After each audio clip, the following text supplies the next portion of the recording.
have you experienced something like that, that women are reinforcing the issues that we are talking about for girls and women? Can I come in again? Yes, please. Yeah, I think, the reasons why women are having these beliefs also, that in itself comes as a result of a patriarchal society. Yeah. Because who are the people in power who narrate these myths? Who are the people who made women believe that in order for you to be a good woman, for instance, the example that Musu gave, who are the people that made these women, our women, believe that in order for you to contribute more in a marriage, to serve your husband more, there need to be another woman? These are myths that came from men. Because we need to remember, at the end of the day, in our society, a lot of decisions like this, a lot of statements like this started, if you look at the root where this stems from, it would be from men. And that in itself, it's a classic example of a patriarchal society. So what we have to fight is patriarchy, not women. It's the women, because the women are made to believe this is what a good woman should be like. So again, I make a reference to FGM, like Fatu has said. We all happen to be FGM activists, but that's what patriarchy does. We have some women who have to guard these systems, these norms, these patriarchal beliefs that are embedded in our society. We have certain women in our society that are given those powers to guard these, but those women also benefit from guarding this, like the respect, for instance, they will be given within that context. But if you look deeper, those women are also the victims of that same system. So really it still goes back to patriarchy and men and the control of women. Can I just come in there? Because I think, yeah, you've just spoken my mind, Fatu. I know, yes, there are women who enforce these beliefs or patriarchy in itself. And I've seen it numerous times when you work with survivors of FGM, or you do that activism around FGM, you come across those things. You come across women who would say FGM is good, and they believe in all the reasons. But coming back to this particular point, why are women saying this? And Fatu touched on an important thing. What is the root cause? Yes, they're enforcing it, but do they actually believe in it? Do they actually believe in those things? This is something that's already been set up. This is the society that women grew up in, and continuously, generation upon generation, they're hearing these things. So sometimes it's about conforming and being part, to belong to a community. Sometimes that's why they do it, but it's not necessarily that they do actually believe in it. The cause is patriarchy. Men want us to believe in these, and then you will have women who would. Unfortunately, you would have women who would, because this is the society. Unless you take yourself out of the picture, you look at it from outside. We do say that quite a lot. When you are within something, like you're in a society where everybody behaves the same way, it is very difficult for you to take yourself out of that and look at it from a different lens. So unless we start doing that, it will be very difficult. So really the fight is patriarchy, and not the women that are supporting or enhancing this.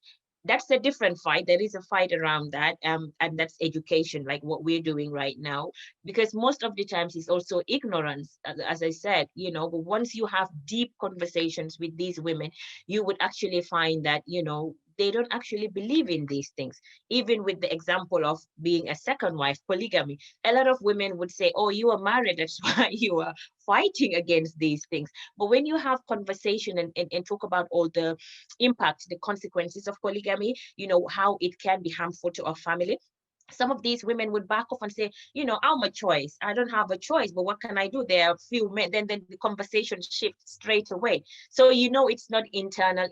It's more about conforming and being part of a society. Yes, that's amazing. Thank you guys for bringing me back and saying, no, the fight is not with the women, it's with patriarchy. We should go back to the root where it all started from. So that is amazing. Just to know that, yeah, maybe the fight that we should do, or it's not fight, the enlightenment that we should do with women, is just to show them how did they come about, hearing this myth and actually conforming to it, and what it is that is doing against us, and then trying whatever it is to put all our energy, all our efforts in, trying to break that male dominated society, which it would be difficult, but to I take in, if we take it chip by chip, step by step, we would be able to make a headway. So as we've discussed now, what these myths are all about, things that are unfounded, that just stem from, an area where the system that is in place wants us to believe, so that it will support their agenda, it will support what they are doing. And for some reason, girls and women are the victims, and we just move along and just go according to that. But those myths we are here to debunk. Those myths we are here to say this is not actually the facts. That's why we are here to discuss. And in that light, we now move on to the myths of educating girls. The myths of having girls having formal education. Why is there certain communities that are so much against it? And why is it there still in this day and age that people have this thing that, oh, girls' education, or women, when they're educated, they're too strong-headed, they're too this, they're too opinionated, it's too strong-willed. It's very difficult, to control them and get them to do this. What is that need, and what are those myths that we've been hearing about girls' education? And if anyone can start with one of the myths and just give us a background story of analysis of how those myths came about. Why is it in society in that area? If you can start with a myth, yeah. Well, when we were growing up in Gambia, we hear that um, a girl's place is in the kitchen, not at school, and as a result, a lot of girls did not have the opportunity to be educated. So, and that brings us back to the conversation, just what we've been talking about, the courses. Why do we think that girls don't deserve to sit in a classroom? Why do we think that a girl's place it is in her husband's home is to look after the children? And so we don't give them the opportunity, society don't give them opportunity to be educated. And this comes to what we were talking about, the patriarchy. But not only that, it is also about gender roles, what society think a girl should be, a definition of the sex, the girl. It's girls. When we say girls, we are nurturing, for example. We are not made to be leaders.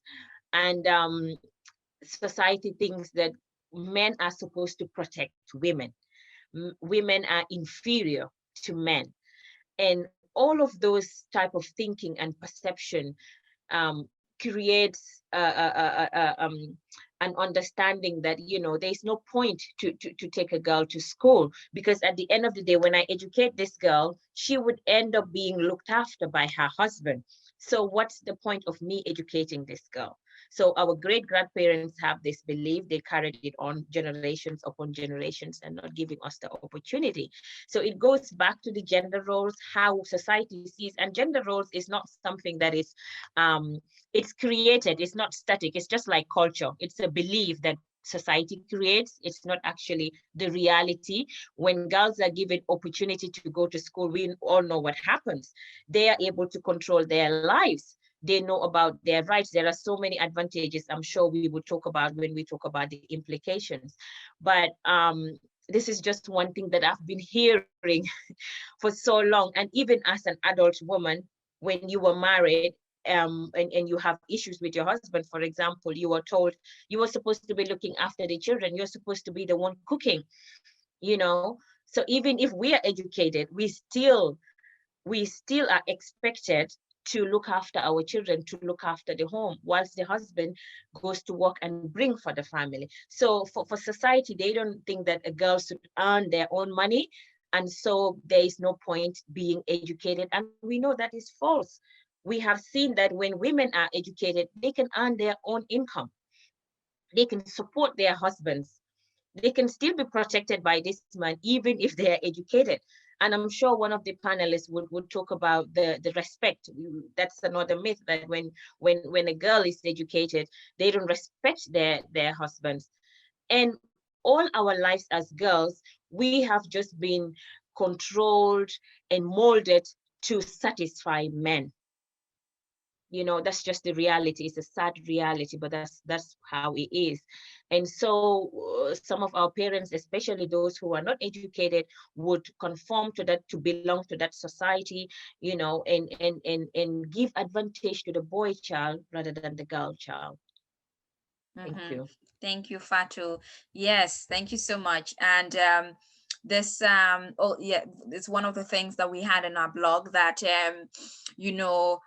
educating a girl is useless, because what's the point? As soon as she finishes high school or secondary school, she'll go straight into a man's house, and all she'll be doing will be cooking, cleaning, taking care of the family. The high education is useless.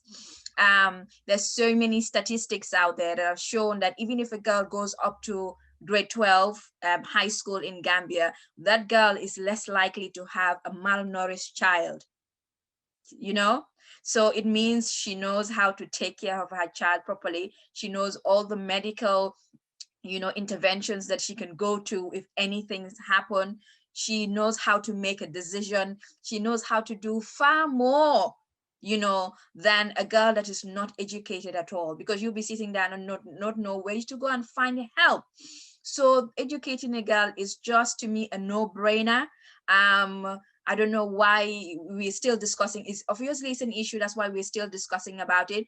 But the benefits far outweigh any of the myths, any of the things that people are talking about. It just outweighs it in all capacity if you educate a girl, because we are supposed to be taking care of the next generation. So if we don't have that education, how do we nurture them and bring them up to be responsible people in society and help them in so many other different capacities? So I cannot understate it. I'm sure people will be like, oh yeah, because you're championing for girls education, that's why you're saying that. But I'm sure if people are open-minded and just listen to it, they will see where we're coming from.